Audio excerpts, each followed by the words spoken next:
Well, I spoke to Charles, one of your producers, last night, and he said he felt you had a date with destiny because of the whole J.J. Abrams thing. So did you feel that in a way? Do you think maybe this role might come around again for me?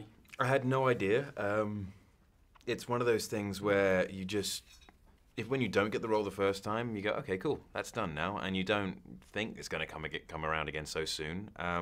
When it did, I was very excited, and I happened to have that much more experience, and I fit into the director's vision this time, so thank goodness. I wondered about sort of goosebump moments as well, because when I saw the film and when the doors open and we see you for the first time with that cape, that was just like incredible. So I wondered, did you have a similar moment when you watched the film? Oh yeah, very much so.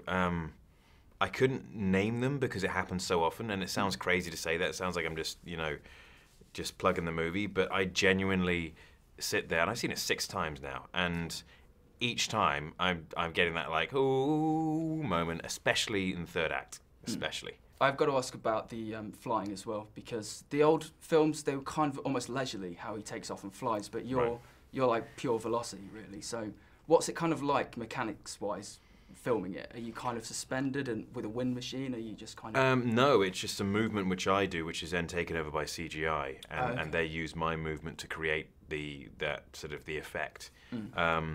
So mechanically, very, very simple. Yeah. There's some of the wire stuff as well, which we use, and some of the stuff are on a green screen and lying on what we call a belly pan, which is like the mold the front half of a human body, and I lie in that, and they jig me around and stuff for all the flying stuff. Is it quite comfortable? Is it fine to do that stuff?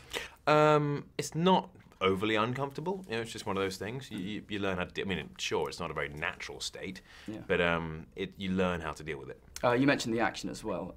As well as that, there's a really sort of quite moving pull between your Earth parents and Russell Crowe as well. How important is it to have that in a movie as well as the insane action? Well, it's 2 very different perspectives, and it then brings up the question of what do you do and what's the right choice, and there's no one perspective or one influence affecting your decisions, and so it just makes it more interesting. As well, there's obviously people are going to talk about the sequel without sort of giving too much away. There are bits of Clark that maybe we don't see in this. Have you thought about how you might play him going forward? If we were to go forward, I mean, it all depends on the script. Yes, I put some thought into it, and I think overcomplicating it and making it anything but hiding in plain sight would change the honesty of the character.